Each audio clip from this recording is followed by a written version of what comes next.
ঘরে বসে কিভাবে মাদারবোর্ডের সাথে SATA SSD ইনস্টল করতে পারেন আপনারা নিজেদের পিসিতে, আজকে সেই বিষয়ে ভিডিও তৈরি করব এবং এরপরে পার্ট বাই পার্ট সম্পূর্ণ পিসি সেট আপ করার ভিডিও থাকবে আমাদের এই চ্যানেলে।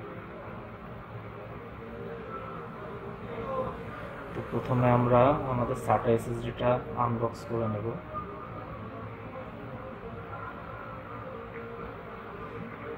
সাধারণত আমরা জানি ডেস্কটপের জন্য দুই ধরনের এসএসডি থাকে, একটা হচ্ছে M.2 বা NVMe এবং আরেকটা থাকে SATA। M.2 বা NVMe সেটা হলো ডিরেক্টলি মাদারবোর্ডের সাথে তার পোর্টের সাথে লাগাতে হয়, এবং SATA এসএসডি হলো হার্ড ডিস্কের মতো SATA কেবল ইউজ করতে হয়। আর এই যে দেখতে পাচ্ছেন, যে কেবলটা দেখতে পাচ্ছেন রেড কালারের, এটা হচ্ছে SATA কেবল। এটা রেড কালার থাকতে পারে বা ব্ল্যাক কালার থাকতে পারে, এবং মাদারবোর্ডের সাথে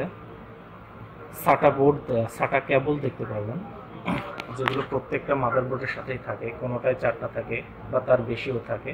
আমরা যে বোর্ডটা ইউজ করতেছি সেই বোর্ডটা হলো MSI 81 এর বোর্ড, এটায় সাধারণত 4টা SATA কেবল থাকে, এবং বিভিন্ন প্রকার বোর্ড আছে সেগুলোতে কম বেশি SATA পোর্ট দেখতে পাবেন।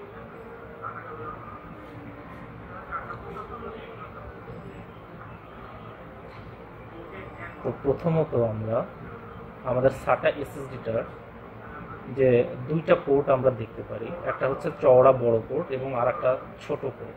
সেই ছোট পোর্টের সাথে আমাদের SATA কেবলটা যাবে, SATA কেবলের এক দিক যাবে, এবং অন্য যে দিকটা থাকবে সেটা ডিরেক্টলি মাদারবোর্ডের SATA পোর্টের সাথে চলে যাবে।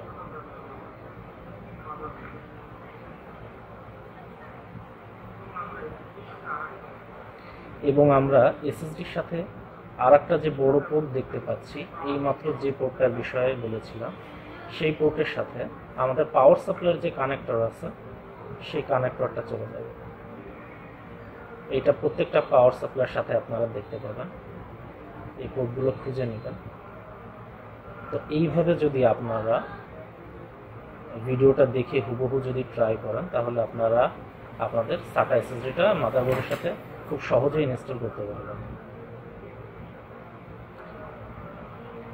আশা করি ভিডিওটা দেখে উপকৃত হয়েছেন, এবং পরবর্তীতে আমরা পরের পার্টে কিভাবে ডেস্কটপ কেসিংয়ের সাথে SATA এসএসডিটা জয়েন করতে পারেন সেই বিষয়ে আমরা ভিডিও তৈরি করে আমাদের চ্যানেলে দেওয়া